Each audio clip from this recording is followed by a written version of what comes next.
55 श्लोक आहेत. 55.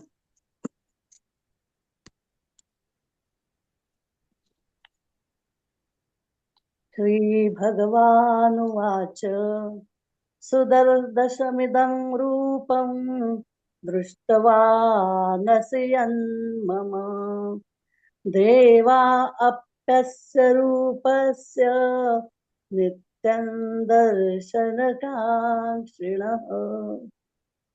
जे माझे रूप तू पाहिले आहेस ते हे रूप दिसणे अतिशय कठीणच आहे. देव सुद्धा नेहमी या रूपाच्या दर्शनाची आकांक्षा करणारे आहेत. यया पार्थाची या बोलासवे हे काय म्हणितले देवे तुवा प्रेम ठेवून यावे विश्वरूपी की. हे अर्जुनाचे भाषण ऐकल्यावर श्रीकृष्ण म्हणाले, अरे हे काय, खरोखर तू विश्वरूपावरच प्रेम ठेवून त्यातच येऊन मिळावेस. मग येशी मूर्ती भेटावे सडिया आयती ते शिकवण सुभद्रापती विसरला सीमा. आणि मग या चतुर्भुज मूर्तीला भेटण्याकरता फक्त शरीराने ये. हे जे मी तुला पूर्वी शिकविले ते तू विसरलास काय. आगा आंधळिया अर्जुना हाता आलिया मेरुही होयसाना ऐसा आथी मना चुकीचा भावो. हे वेड्या अर्जुना, आंधळ्याच्या हाती सोन्याचा मेरू पर्वत जरी लागला तरी त्याला त्याचे ज्ञान नसल्यामुळे तो लहानच वाटतो. ही चूक मनाच्या भावनेची आहे. तरी विश्वात्मक रूपडे जे दाविले आम्ही तुझ पुढे ते शंभूही परीन जोडे तपे करिता. तरी बाबा, आम्ही जे विश्वव्यापक रूप तुला दाखवले ते असंख्य तपे करून शंकरासही प्राप्त होत नाही. आणि अष्टांगा दिसंकटी योगी शिणताती करीटी परी अवसरू नाही भेटी जयाची. आणि हे किरीटी अष्टांग योग साधनांनी योगी जरी शिणले तरी त्यांनाही जे विश्वरूप पाहण्याला सापडत नाही.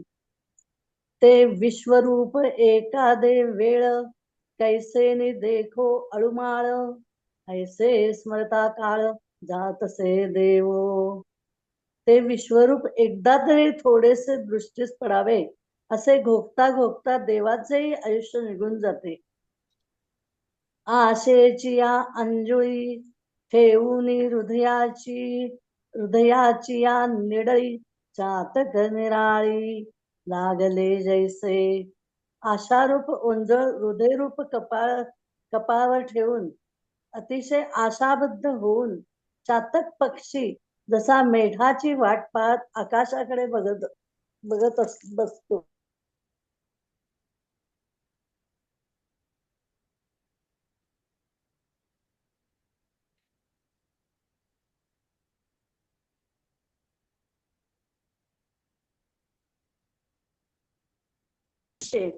ज्यांच्या भेटीची 8ही प्रहर इच्छा करतात.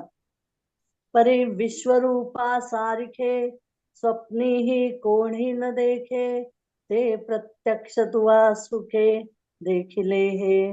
पण त्यापैकी कोणी स्वप्नात देखील जे पाहिले नाही ते विश्वरूप प्रत्यक्ष मोठ्या आनंदाने तू पाहिलेस. श्लोक आहे 53. नाहं वेदैर्न तपसा न दानेन न चेज्यया शक्येवं विधो द्रष्टुं दृष्टवानसि मां यथा. ज्याप्रमाणे तू मला पाहिले आहेस अशा प्रकारचा मी वेदांनी दिसणे शक्य नाही, तपाने नाही, दानाने नाही व यज्ञाने किंवा पूजेनेही दिसण्यासारखा नाही.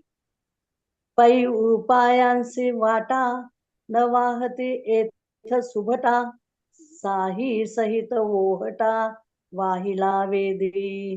हे बघ अर्जुना, या विश्वरूपाचे दर्शन होण्यास काही उपाय नाहीत म्हणून चारी वेदांनी 6 शास्त्रांसह माघार घेतली. मग विश्वरूपाची या मोहरा चालावया धनुर्धरा, तपांची ही संभारा नव्हेची लागू.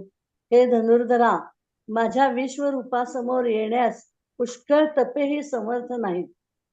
आणि दानादी कीर कानडे मी यज्ञीही तैसा न सापडे, जैसे निका सुरवाडे देखिला तुवा.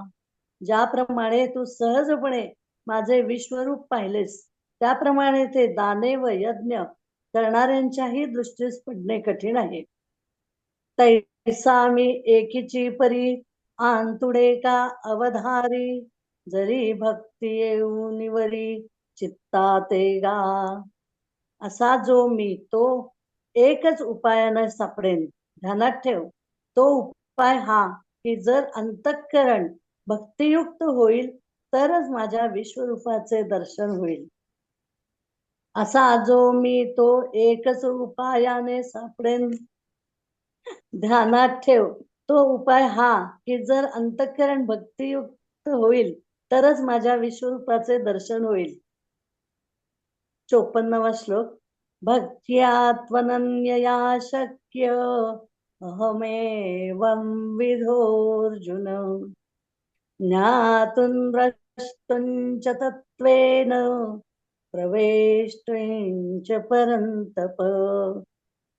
हे शत्रूंना ताप देणाऱ्या अर्जुना, पण अशा प्रकारचा मी अनन्य भक्तीने तत्वच जाणण्यास, पाहण्यास व प्रवेश करण्यास शक्य आहे. परितेची भक्ती ऐसी, पर्जन्याची सुटिका जैसी, धरा वाचून अनारीसी गतीची नेणे.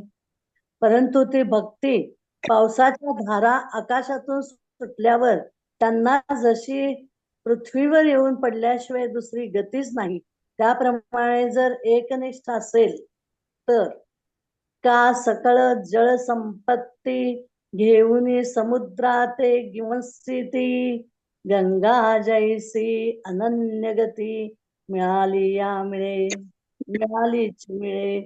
किंवा ज्याप्रमाणे गंगा आपल्यात मिळालेले सर्व ओघ घेऊन समुद्रास मिळण्याकरता जाते, तिला दुसरी गती नाही, म्हणून समुद्रात मिळून पुन्हा सारखी मिळतच असते.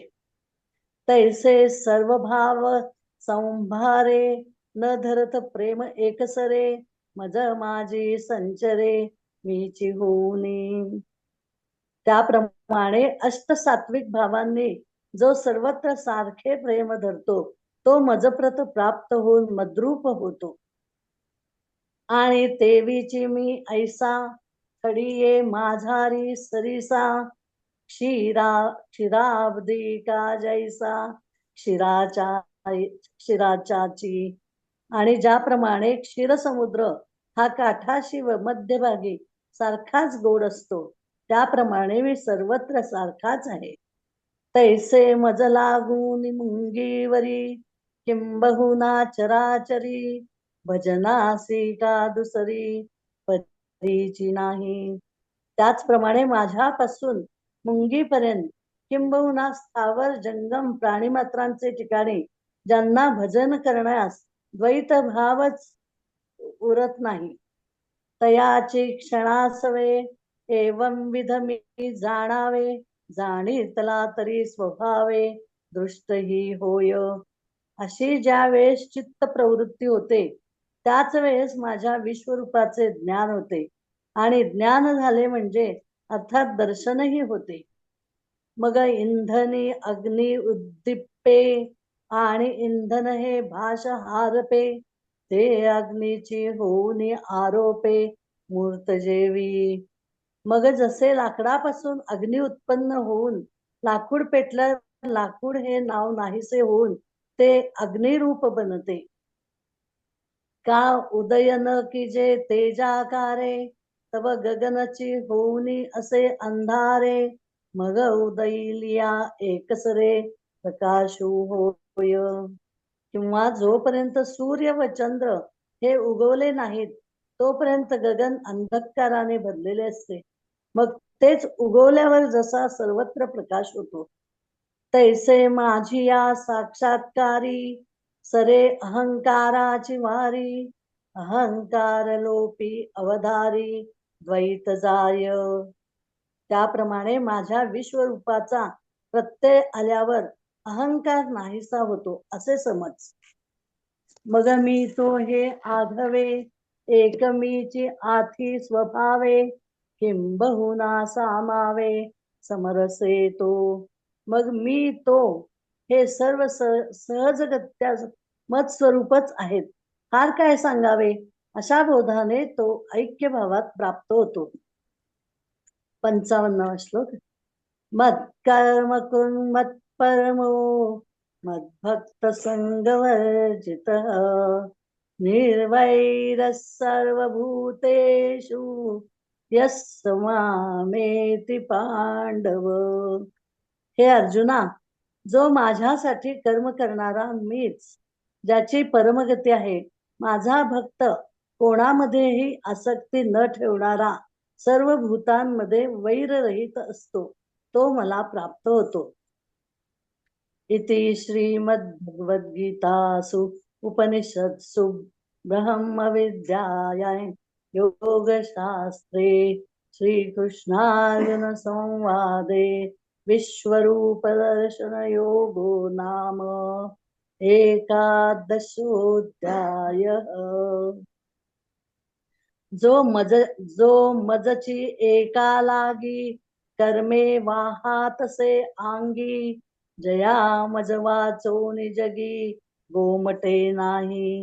जो मलाच एकट्याला स्वतः केलेली कर्मे अर्पण करतो व ज्याला जगात माझ्या वाचून दुसरे काही आवडत नाही. दृष्टादृष्ट सकळ जयाचे मीची केवळ जेणे जिणयाचे फळ मजची नाम ठेविले. जो इह व पर या लोकांचे फल मीच असे समजतो, ज्याने मलाच जीवनाचे फल असे मानले आहे. मग भूते हे भाष विसरला जे दिठी मीची आहे सुदला म्हणून निर्वैर जाहला सर्वत्र भजे. जो प्राणी मात्र हे नाव विसरून मलाच सर्व पाहतो, म्हणून तो निर्वैर होऊन जगातील जी जी वस्तू दृष्टीस पडेल तिला भजतो. ऐसा जो भक्तू होये तयाचे त्रिधातुक हे जई जाये तै मीची हो निठाये पांडवागा. हे पांडवा, याप्रमाणे ज्या भक्तीची वृत्ती बनते आणि ज्या वेळेस त्यांचे कफ पित्त आणि वातात्मक शरीर नाहीसे होते, त्यावेळेस तो मद्रूप होतो. ऐसे जगदूदर दोंदिले तेणे करुणारस रसाळे संजयो म्हणे बोलिले श्रीकृष्ण देवे. संजय म्हणतो, हे धृतराष्ट्रा, ज्याच्या उदरात सर्व जग भरून उदर मोठे झाले आहे असा त्या श्रीकृष्ण भगवानाने करुणारसयुक्त वाणीने असे भाषण केले. ययावरी तो पंडुकुमरू जाहला आनंद संपदा थोरू आणि कृष्ण चरण चतुरू एक तो जगी. आनंद रूप संपत्तीने श्रीमान व या सर्व जगतात कृष्णाची भक्ती करण्यात चतुर असा जो अर्जुन, तेणे देवाची या दोनही मूर्ती निकिया न्याहाळिलिया चित्ती तव विश्वरूपा पाहुनी कृष्णाकृती देखिला लाभू. त्याने देवांच्या दोन्ही मूर्ती नीट न्याहाळून पाहिल्या, परंतु त्यात विश्वरूपापेक्षा कृष्ण मूर्तीत विशेष लाभ आहे असे मानले. परितयाची या जाणीवे मानून की जेची देवे जे व्यापक होऊनी नव्हे एक देशी. पण अर्जुनाच्या या समजुतीस श्रीकृष्णांनी मान दिला नाही, कारण व्यापक रूपापेक्षा एकदेशी रूप खरे नव्हे. हेची समर्था वया लागी एक दोन चांगी उपपत्ती शारंगी दाविता जाहला. हेच सिद्ध करण्याकरिता श्रीकृष्णाने एक दोन चांगले दाखले दिले.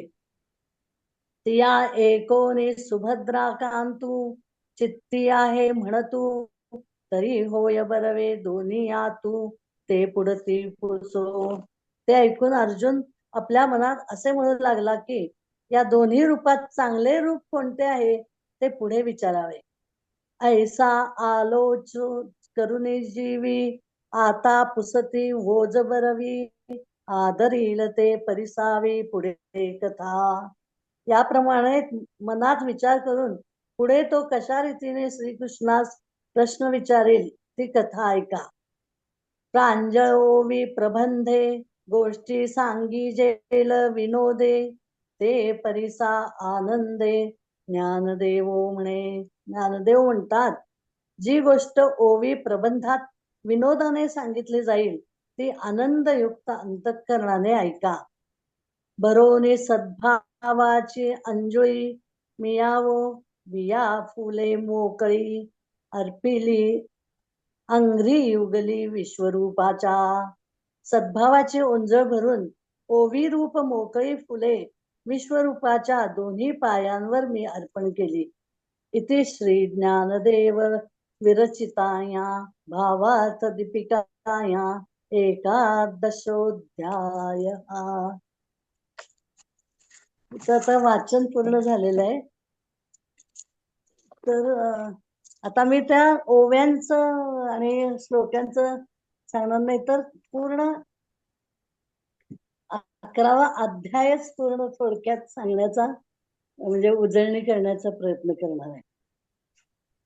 आपण 21 नोव्हेंबरला स्मिताताईंनी प्रस्तावना सुरू केली ह्या अध्यायाची आणि 28 नोव्हेंबरला शारदाताईंनी पहिला श्लोक सुरू केला होता.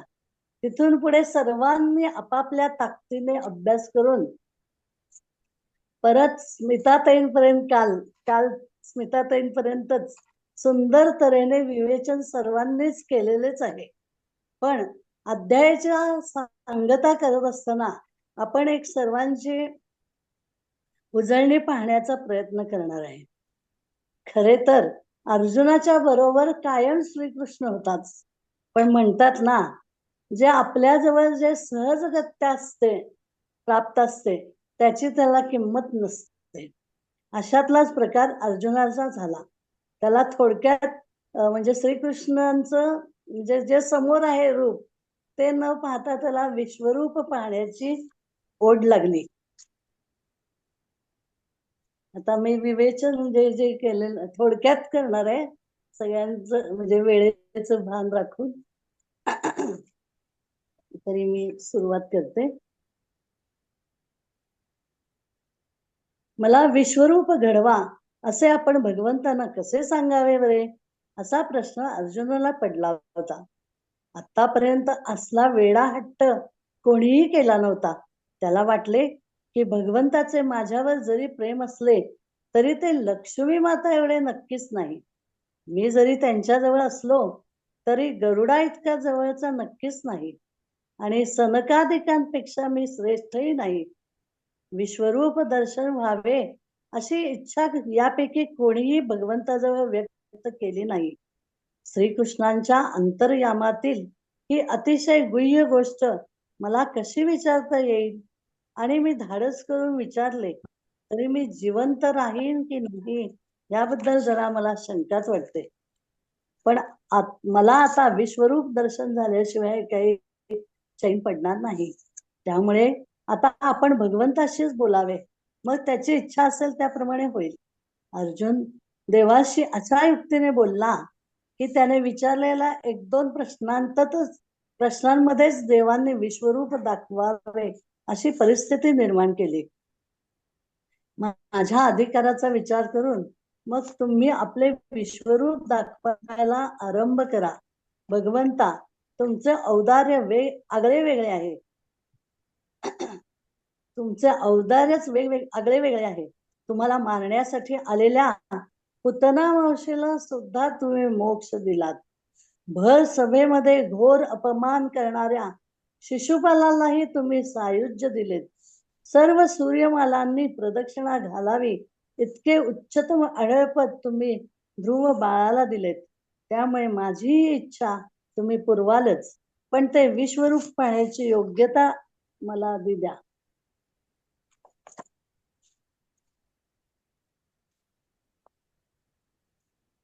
पार्थ भगवंताला म्हणतात की भगवंता, तुम्ही म्हणता की तुमचे गूढ तत्व मी तुला सांगितले आहे. या जगात देणे घेणे व्यवहार होणारच नाही. या जगात देणे घेणे किंवा या युद्धात देणे घेणे व्यवहार होणारच नाही. ह्या युद्धामध्ये केवळ कौरव निराळे, मी निराळा. मी त्यांचा वध करणार, ते मला पाप लागणार. हे सर्व विचार अनाठायी आहेत. काहीही झाले तरी मी युद्ध करणारच नाही असे ठरवले होते. तुमचे माझ्यावर अनंत उपकार आहेत, कारण आता माझा भ्रम निराश झाला आहे. माझी बुद्धी थकल्यानंतर ती परब्रह्माच्या शेजघरात जाऊन झोपू शकेल असे श्रेष्ठत्वही तुम्ही मला दिलेत. इतके झाल्यानंतरही माझ्या मनात तीव्र इच्छा प्रकट होत आहे आणि मी तुमच्याशिवाय दुसऱ्या कोणाला सांगू शकेन. माझ्या अधिकाराचा विचार करून मग तुम्ही विश्वरूप दाखवण्यास आरंभ करा. अर्जुना, तू माझे एकच विश्वरूप पाहू इच्छितोस, पण माझे मी सर्व विश्वरूप तुला दाखवतो. आता माझ्या स्वरूपातच सर्व जग कसे भरले आहे ते पहा. माझी मानवी रूपे कशी आहेत ते पहा. भिन्न आकार, भिन्न रंग, भिन्न प्रवृत्ती असलेले हे सर्व माझ्याच विश्वरूपाचे अंश आहेत. अर्जुना, मी विश्वरूप दाखवले तरी ते तुला उमगणार नाही, म्हणून मी तुला दिव्य दृष्टी देतो. त्या क्षणी अर्जुनाच्या डोळ्यांना दिव्य दृष्टीची शक्ती आली. त्या दिव्य दृष्टीमुळे अर्जुनाला भगवंताचे परम ऐश्वर्य दिसू लागले. आकाश कुठे आहे, चराचराचे काय झाले, ऊर्ध्व काय, अध म्हणजे काय, कुठल्या दिशा कुठे आहेत, हे काहीच त्याला कळेना. त्याची विचारशक्ती काम करेना. त्याला जिकडे तिकडे भगवंताची मुखेच दिसू लागली. ते कुठे संपतात, कुठे सुरू होतात, हे अर्जुनाला काही कळेना. अर्जुन ह्या मुखांच्या डोळ्याकडे पाहू लागला. डोळे म्हणजे अति तेजस्वी सूर्याची मालिका. त्याचा पिवळा रंग चंदनापेक्षाही शांत होता. आपणच अंग, आपणच त्यावर घेतलेले अलंकार, आपणच हात, आपणच हत्यारे, आपणच जीव आणि आपणच शरीर आणि सारे चराचर विश्व देवाने व्यापलेले आहे असे अर्जुनाने पाहिले. म्हणून अर्जुनाने आपले डोळेच मिटून घेतले. तर काय आश्चर्य, डोळे मिटल्यानंतरही सर्व तेच दिसणे चालू होते. अर्जुनाला भगवंतांनी त्यांचे अनंत रूपे दाखवून व्यापून टाकले होते. अर्जुनाने स्वतःला कसे तरी सावरून धरले आणि तो त्या विश्वरूपाकडे पुन्हा पुन्हा पाहत होता. प्रभो, आपला जय जयकार असो. मला फार आनंद झाला आहे. देवा, तुमच्या शरीरावर शेकडो इंद्रचंद्रादी लोक मला दिसत आहेत. श्रीहरी, तुमच्या विश्वरूपी शरीरात देवगणांसह स्वर्ग दिसत आहे. पंचमहाभूतांच्या मिश्रणाने तयार होणारी अनेक जगे येथे उत्पन्न होत आहेत आणि नाशही तिथंच पावत आहेत. सत्यलोक, शिवलोक आणि वैकुंठ लोक आपापल्या स्वामींसह तिथेच दिसत आहेत. या रूपाच्या एका एका अवयवाच्या आधारे 14 भुवनेही आहेत. हे विश्वरूप दिसू लागल्याने आम्हाला भीती वाटत आहे. या विश्वरूपाला आम्ही शरण कसे जाणार? आम्ही कोणाचे चरण धरणार? एवढे म्हणजे चरण दिसतात, मी नेमका चरण कुठे धरू आणि आम्ही कोणाच्या तोंडाकडे बघू? इतकी तोंड दिसत, त्यातलं नेमकं तोंड मी कुठलं बघू? आम्ही भांबावून गेलो आहोत. पण माझे भाग्य म्हणून तुमचे विश्वरूप मी पाहू शकत आहे. तुमचे हे अवाढव्य रूप आता जाता. विश्वरूप दर्शनामुळे मला शांती मिळेल अशी माझी समजूत होती, पण ते सुख न मिळता विघ्नच ओढावले आहे का काय असे वाटत आहे. माझ्या समोर मृत्यू आपली सर्व सामग्री घेऊन उभा आहे का काय असे मला वाटते. या जगाचा सर्व नाश या अर्जुनानेच ओढवून आणला असा अपवाद माझ्या नशिबी होता का काय, म्हणून हे विश्वरूप पाहण्याची बुद्धी मला झाली का काय. वास्तविक हे विश्वरूप भगवंत अर्जुनाला का दाखवत आहेत हे अर्जुनाला कळले नाही. अर्जुनाला जी भ्रांती झाली होती की तो मारणारा आणि कौरव मरणारे, ती भ्रांती दूर करण्यासाठी भगवंतांनी हे विश्वरूप अर्जुनाला दाखवले आहे. अर्जुनाने भगवंताच्या चरणांवर आपले मस्तक ठेवले आणि म्हटले, देवाधिदेवा, माझी विनंती ऐका. मला समाधान व्हावे म्हणून तुम्ही मला तुमचे हे विश्वरूप दाखवलेच. तुम्ही कोण आहात, असे उग्र रूप का धारण केले आहे, त्यात तुमचा हेतू तरी काय हे मला सांगा. यावर भगवंताने उत्तर दिले की, अर्जुना, मी कोण आहे, हे उग्र रूप का धारण केले आहे याचे उत्तर तुला हवे आहे ना, तर ऐक. मी प्रत्यक्ष काळ आहे. लोकांचा संहार करण्यासाठीच मी मोठा वाढून चहूकडे तोंडे पसरले आहेत. आता मी सर्व विश्वाला गिळून टाकणार आहे. हे ऐकून अर्जुन घाबरला. अर्जुन घाबरलेला पाहून भगवंत म्हणतात, पण ऐक, तुम्ही पांडव सोडून येथे जमलेले सर्वजण माझे भक्ष आहेत. ह्या साऱ्यांचा नाश करण्याचे निमित्त तू हो. याची चेतना मी केव्हाच काढून घेतली आहे. यांचा नाश यश तुलाच मिळणार आहे. हे सुद्धा म्हणजे एक आभासच आहे. या साऱ्यांचा नाश करण्यासाठी मी यांना एकत्र आणले आहे. आता त्याचा वध करणे सोपे आहे. तू आता युद्धासाठी उभा राहा आणि विश्वातल्या लोकांना असेच वाटू देत, या पांडवांनी त्यांना न्यायाने मिळणाऱ्या संपत्ती बळकावणाऱ्यांवर विजय मिळवला आहे. त्यांनी कौरवांचा पूर्ण नाश केला आहे असं त्यांना सगळ्यांना वाटू दे, म्हणून तू युद्ध कर. त्यावर भगवंत म्हणाले की, या सैन्यांचा तर अंतकाळ आता जवळ आलाच आहे. इतरांचाही अंतकाळ सर्व यथाकाळी होईलच, एवढेच मला तुला सुचवावयाचे आहे. भगवंताचे हे बोल संपता क्षणीच अर्जुनाला सर्व काही पूर्वीप्रमाणे दिसू लागले. त्यामुळे अर्जुन आनंदित झाला. अर्जुन म्हणाला, तुमच्या इच्छेनेच हे ब्रह्म तयार झाले आहे. ह्या त्रिजगताचा आधार तुम्ही आहात आणि जगाचे कल्याण तुम्हीच करता. परब्रह्म अशा तुम्हाला मी सारथी केले. दुष्ट अशा कौरवांकडे शिष्टाई करण्याकरता आम्ही तुम्हालाच धाडले. आम्ही तुमच्या बरोबर मित्राप्रमाणे वागलो. मी तुम्हाला कृष्णा म्हणून हाक मारत होतो. मी तर सर्व अपराधांची रासच आहे. प्रभो, तुमच्या समक्ष किंवा पश्चात म्हणून माझ्या हातून वाईट गोष्टी घडल्या असतील, त्या माझ्या आईप्रमाणे पोटात घ्या. पण आता माझा आणखी एक लाडाचा हट्ट पुरवा. मला आता तुमचे सुंदर चतुर्भुज रूप पाहायचे आहे. मदनाला लाजवणारे तुमचे कोमल रूप माझ्या डोळ्यांसमोर यावे असे मला वाटत आहे. तेव्हा हे विश्वरूप दूर करा आणि कृष्ण रूपात पुन्हा या. पण भगवंत अर्जुनाला म्हणतात, तू तर अडाणीच आहेस. तुझे निष्ठायुक्त प्रेम ह्या विश्वरूपावरच राहू दे. माझे बोल तू विसरू नकोस. पण तुला पाहिजे म्हणून मी तुला कृष्णरूप धारण करतो असे म्हणत असतानाच देव पुन्हा कृष्ण रूपात आले. श्रीकृष्णांचे विश्वरूप नाहीसे झाल्यावर अर्जुनाला सर्व लोकसमुदायांसह पृथ्वी दृष्टीस पडली. आपण कुरुक्षेत्रावर आहोत आणि आपल्या आणि शत्रूंच्या सैन्यात सर्व नातेवाईक आहेत. ते एकमेकांच्या शस्त्रांचा वर्षाव करत आहेत. आपला रथ जागच्या जागीच उभा आहे आणि भगवान श्रीकृष्ण त्याचे सारथे आहेत. आपण रथात बसलेलो आहोत. हे सगळं त्याला भानावर आल्यावर दिसायला लागले. भगवंत सांगत आहेत, तरीही येथे येण्याचा आणखी एक मार्ग मी तुला सांगतो.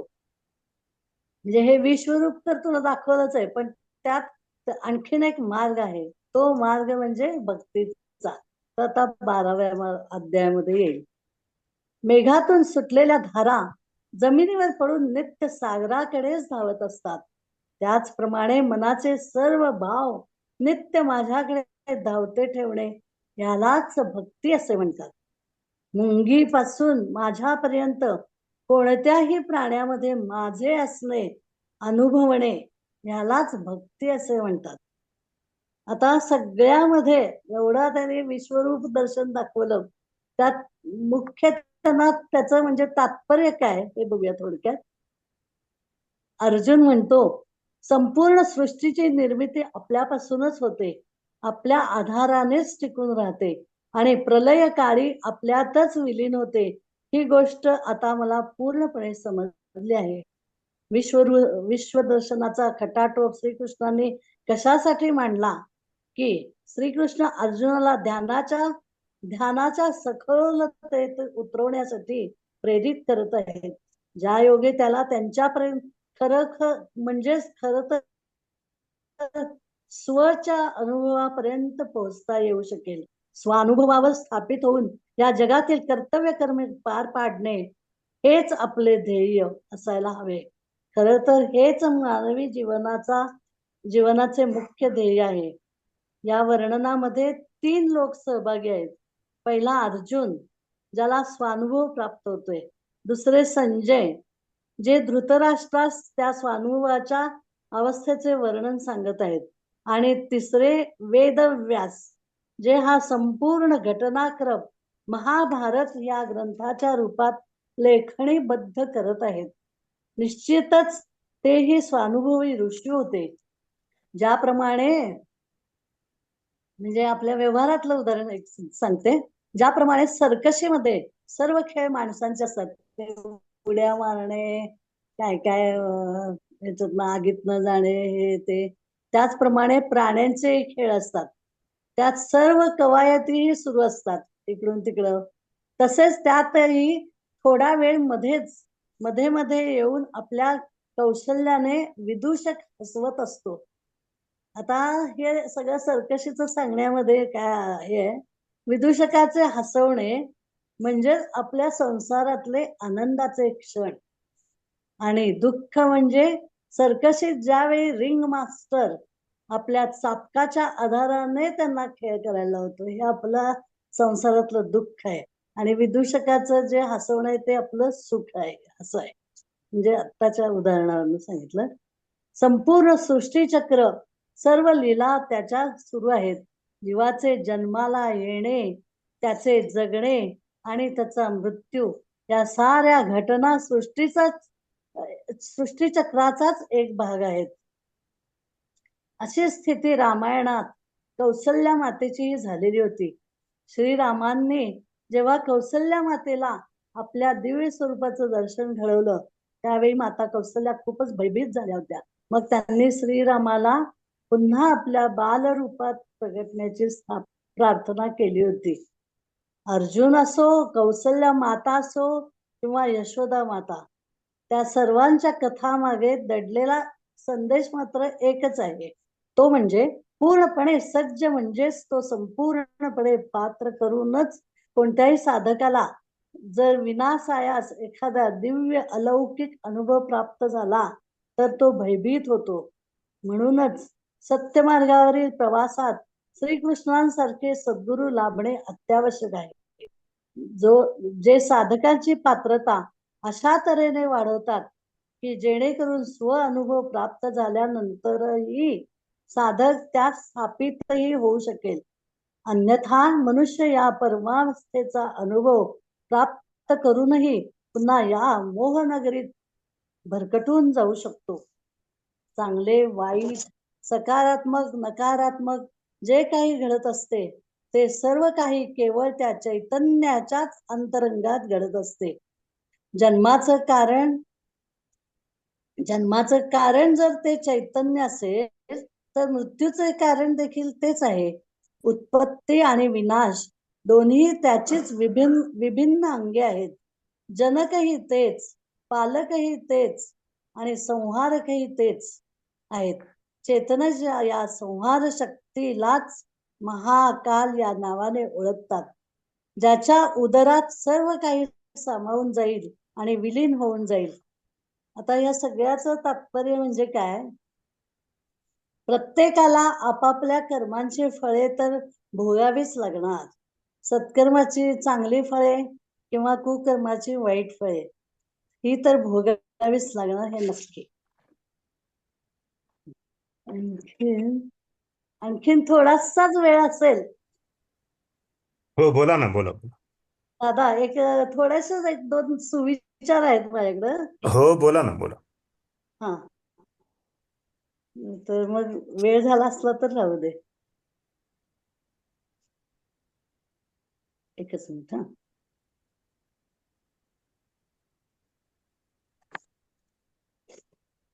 हे काय ह्याच्या संदर्भात नाहीत, पण असेच मला माहित आहेत म्हणून थोडस सांगते. ज्या दिवशी आपला जन्म झाला तोच दिवस, तीच वेळ आपल्यासाठी शुभ असते. जन्माला येताना कधी मुहूर्त पाहिला नाही व मरताना हे तर पाहणारच नाही, तरी सुद्धा जिंदगी मुहूर्त पाहण्यातच जाते. काय लग्न ठरवायचं असलं, बारसं करायचं असलं, काय तर घरात काय शुभ कार्य करायचं असलं तर आपण पहिल्यांदा मुहूर्त पाहतो. पण जन्माला येताना आणि मरताना मात्र त्याला मुहूर्त नसतो. फक्त इच्छाशक्ती प्रबळ असावी आणि मनामध्ये सकारात्मक विचार हवेत. नातं रक्ताचं असो किंवा मानलेलं, मदतीच्या वेळी जे आधार देतात तेच खरं नातं. परक्यांनाही आपलंसं करतील असे काही संक्रांतीवरनं एक दोन शब्द आहेत, दोन वाक्य आहेत. परक्यांनाही आपलंसं करतील असे काही गोड शब्द असतात. शब्दांनाही कोडे पडावे अशी काही गोड माणसे असतात. किती मोठं भाग्य असतं जेव्हा ती आपली असतात. अशाच गोड माणसांना व त्यांच्या परिवाराला पाटणकर परिवारांकडून संक्रांतीच्या शुभेच्छा. एवढं बोलून माझ्या वाणीला खूप छान. विराम देते. वा छान वा, हे चांगलं झालं. छान मस्त. छान सांगितलं. खूप छान सांगितलं. छान छान सांगितलं. झालं. सगळा उहापोह झाला. ते एक बरं झालं, हो. सगळ्या अध्यायाचा सारांश सांगितला किंवा सगळ्याच सांगितलं ना, आढावा. म्हणजे मग पूर्ण नेमकं उजळणी. आपण अध्यायात काय, नेमकं म्हणजे काय. एकत्रीकरण केलं एवढंच. चांगलं केलंय आणि थोडक्यात केलंय. नाही, चांगलं केलं. खूप छान झालं ताई. हा. शेवट फार छान तुमच्याकडे झालं. आला ते बरं केलं झालं म्हणजे. होय. अध्यायाचा छान. शेवट आला सुंदर तुमच्याकडे. झालं. तुम्हाला मस्त. काहीतरी नवीन कल्पना अगदी सुचत छान असतात आणि नेहमी. सोप्या भाषेत अलीकडच्या याच्यात म्हणजे उदाहरणं देऊन हे करून छान सांगितलं. मस्तच. हम्म. आणि पूर्ण अध्यायाचा आढावाच घेतला ना. छान. होय दादा, होय. 8 हो हो, दिवसातून नाही काय चांगलंच झालं? झालं, प्रश्नच नाही. अगदी थोडक्यात आणि संपूर्ण सार सांगितला गेला आहे, त्याच्यामुळे तसं काही वेगळं सांगण्यासारखं असं काही नाहीये. छानच झालंय. छान झालं. हम्म. मला जेव्हा कळलं की माझी शेवट शेवट आहे, म्हणलं मग माझ्या डोक्यात एक जराशी आयडिया आली. म्हणलं आपण असं केलं तर काय होईल. चांगला आला, छान पण चांगला केलं. आला. तेवढं वेळेत पण बसवणं फार महत्वाचं होतं. हो. बोरिंग पण छान म्हणजे झालं खरं. आणि तो वेळेत सगळं झालं आणि छान वेळेत झालं. पण झाला. हा, वेळेत बसवणं फार महत्वाचं होतं म्हणून अगदी खूप सुंदर. सगळं पण मी थोडकंच घेतलं वेळेत बसलेलं. हम्म.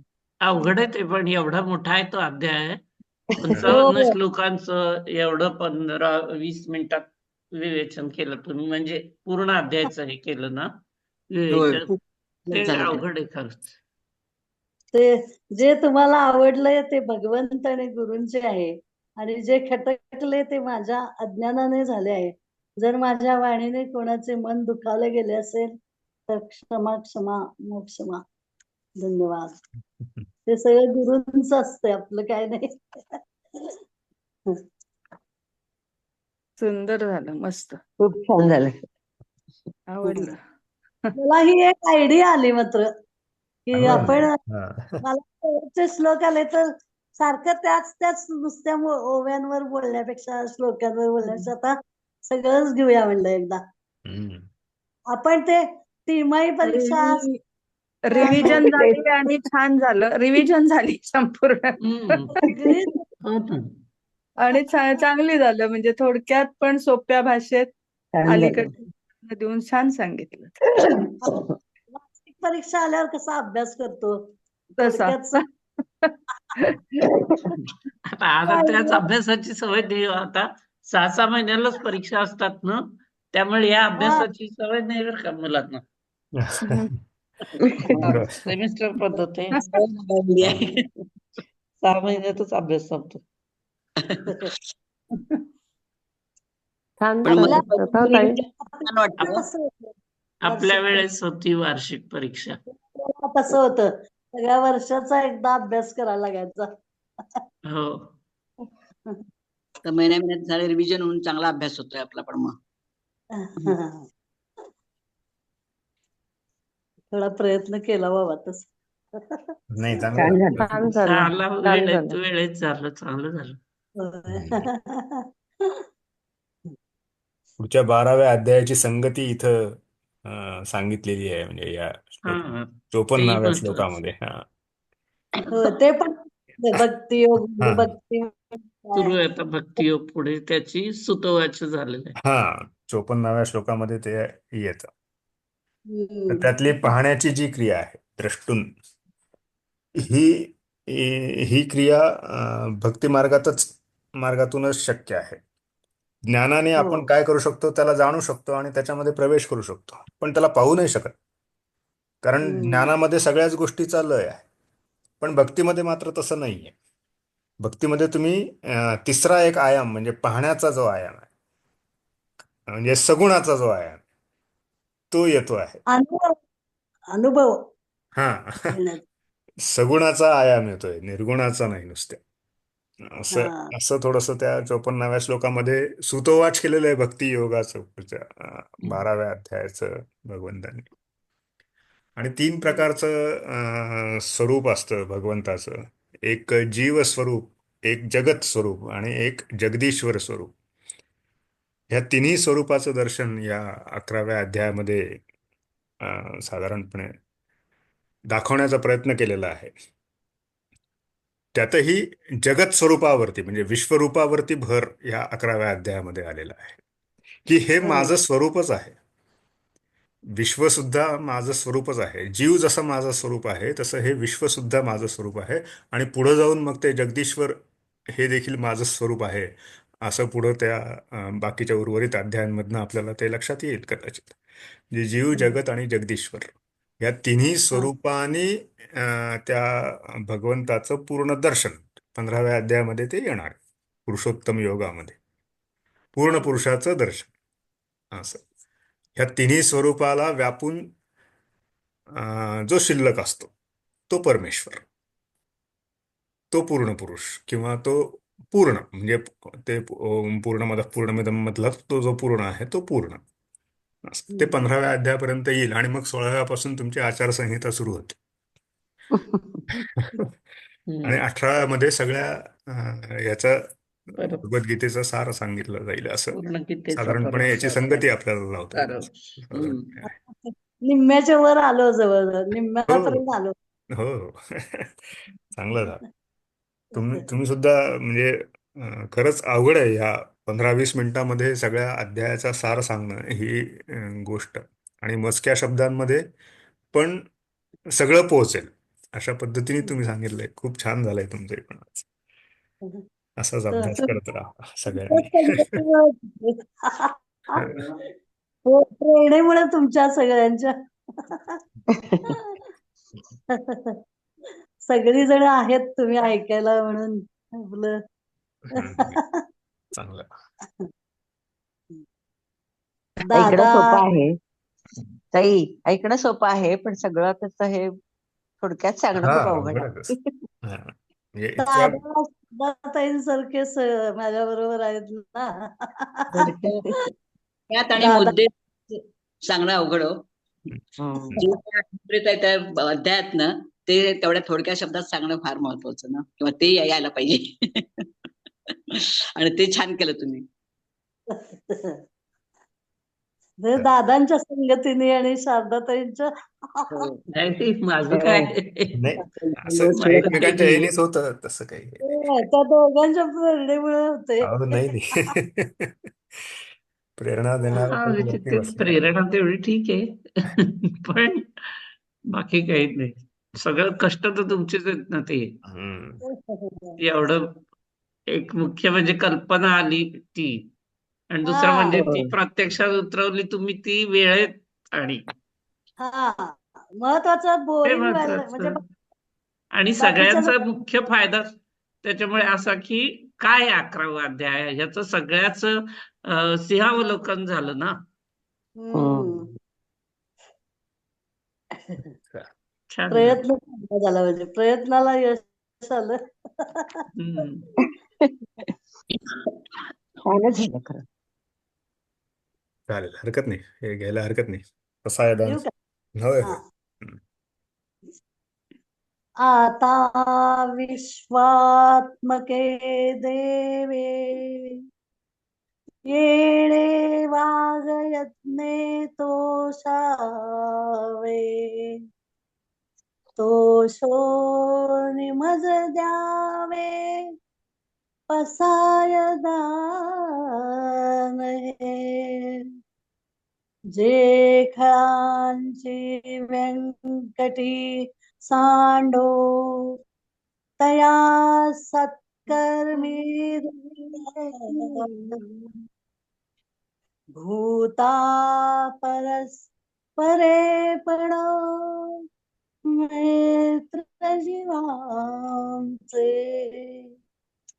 दुरितांचे तिमिर जावो विश्वस्वधर्म सूर्ये पाहो जो जे वांछील तो ते लाहो प्राणी जात वर्षत सकळ मंगळी ईश्वर निष्ठांची मांदियाळी अनवरत भूमंडळी भेट तू तया भूता चला कल्पतरुंचे आरव चेतना चिंता मणीचे गाव बोलते जे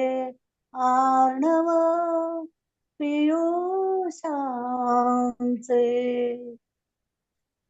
चंद्रमे जे अलांछन मार्तंड जे तापहीन ते सर्वाही सदा सज्जन सोय रे हो तू किंबहुना सर्व सुखी पूर्ण हो नीती लोकी भजी जो आदिपुर की अखंडित आणि ग्रंथोपजीविये विशेषी लोकीये दृष्टा दृष्ट विजये हो आवेजी येथ म्हणे श्री विश्वेश्वरावो हा होईल दान पसावो येणे वरे ज्ञान देवो सुखिया झाला येणे वरे ज्ञान देवो सुखिया झाला येणे वरे ज्ञान देवो सुखिया झाला